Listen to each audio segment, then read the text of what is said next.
Usisahau kusubscribe, kucomment, kulike na kushare ili kuwa wa kwanza kupata habari mbalimbali kutoka Dar24 Media. Tumekuja masjidi ya Jamia Islamia huku Salasala katika kata ya Mabwepande. Kilichotuleta kifupi ni ibada, kusema kweli. Tumekuja kuabudu. Lakini ndani yake kulikuwa na masala kidogo yalikuwa nataka kurekebishwa katika uelewa. Kulikuwa kunasemekana kuna mgogoro unaohusu mambo ya uendeshaji wa msikiti. Kama Sheikh wa mkoa kwa kushirikiana na mkuu wa wilaya ya Kinondoni kakaangu Bwana Saadi Mtembule, leo tukaona tuje, hali ya kuwa tumeandamana na baadhi ya viongozi, mimi nikiandamana na Sheikh wa wilaya pamoja na Sheikh wa kata wa eneo hili, lakini na wajumbe wa baraza la mashehe wa kata hii kwa ajili ya hilo. Na kwanza niseme alhamdulillah, tumeyakuta mambo shwari, japokuwa kidogo kulikuwa na dosari, lakini nazo sio za kuzingatiwa sana.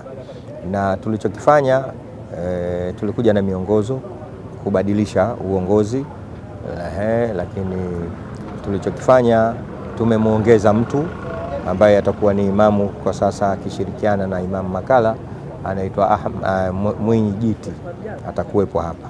Na hii ni moja katika hatua tu, kwa sababu tunakwenda kwa ngazi.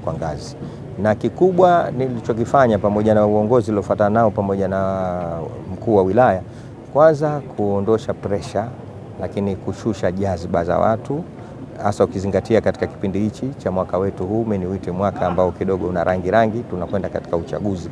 Tusingependa kuona msikiti unatumika kama jukwaa la kuchafua amani ya mkoa, amani ya wilaya, amani ya Tanzania.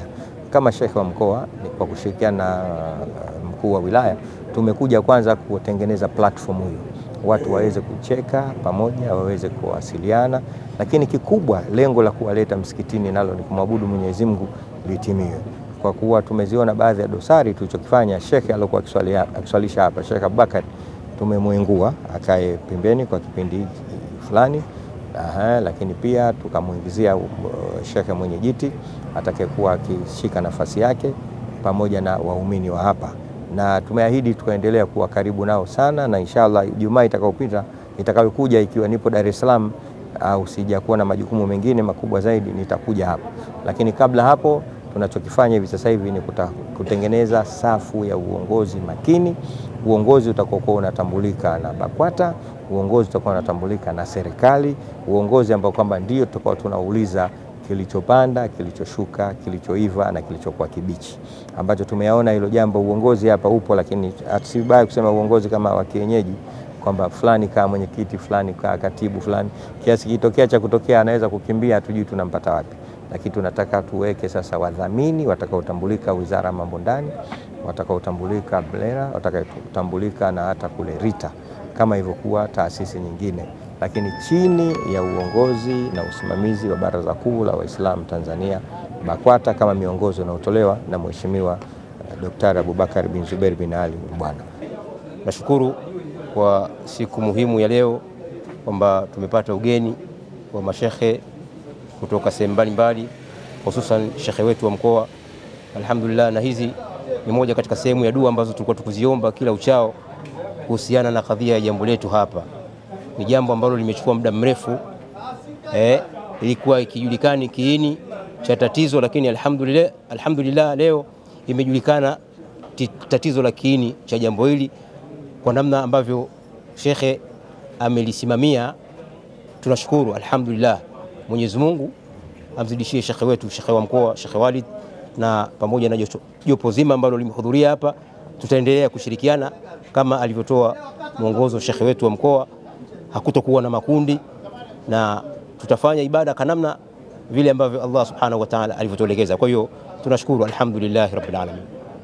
Ni muda mrefu, lakini tatizo linajulikana kwamba mzee ambaye ametoa eneo hili, alitoa eneo hili tangia 2009 na alitoa poli tu, kwa maana poli la kutupa wanyama poli, lakini kwa juhudi za Waislamu alhamdulillah leo panaonekana hapa. Sasa hatujui nini ambacho kipo katika nafsi yake ambacho kilimpelekea muda mrefu kusumbuana na Waislamu na kufanya matukio mengi tu katika nyumba hiyo, kwa sababu tulikuwa tupo katika utaratibu wa namna gani jambo litasimamiwa. Kwa hiyo tunashukuru mpaka hatua hizi za mwisho walipofikia, tunashukuru alhamdulillah. Msikiti huu hauna mgogoro na mtu yoyote, kwa sababu mambo ya wakfu yanafahamika. Mtu anapotoa anatoa kwa ajili ya Mwenyezi Mungu. Sasa mtu anapotoa hawezi kuchukua tena. Kwa hiyo katika swala hilo hapana mjadala, yani hilo swala kama ndo litakuwepo basi tutapambana nalo mpaka mwisho litakapokuishia. Lakini kuhusu amani kwenye msikiti huu una amani, na hata sidhani kama kuna watu tuna ugomvi nao. Na siku zote mimi waga najiuliza, hivi kweli kama kweli tunagombania tu tatizo dogo la ardhi la umiliki, lakini hatugombani katika kufanya ibada? Mimi kama ni Muislamu nitakuja kusali, na unapokuja kusali maanake utaonekana wewe una nia nzuri, nia yako tu ni tatizo la hiyo mambo ya ardhi na uongozi, lakini we bado ni muumini. Lakini sasa unapokuwa we unasema una tatizo hapa la nani, alafu huji kuswali, na kuna baadhi ya watu wengine unawazuia wasisali, maana sasa wewe ndio unatengeneza tabaka, unawabagua Waislamu. Na wakati Mwenyezi Mungu amesema shikamaneni katika kamba ya Mwenyezi Mungu na wala msifarakane, wahtasimu fi hablillahi jamia wala tafarraku. Mimi na wewe tuna mgogoro wa ardhi, lakini msikitini twende pamoja. Yawezekana pale tunaposali ile jamaa Mwenyezi Mungu asakullah kheri akaleta neema yake tukapatana, lakini wewe una tatizo na mimi afu utaki huji kusali hapa na unawazuia watu wengine wasije kusali. Hili sasa ndio tatizo. Lakini alhamdulillah shehe wa mkoa ameanza nalo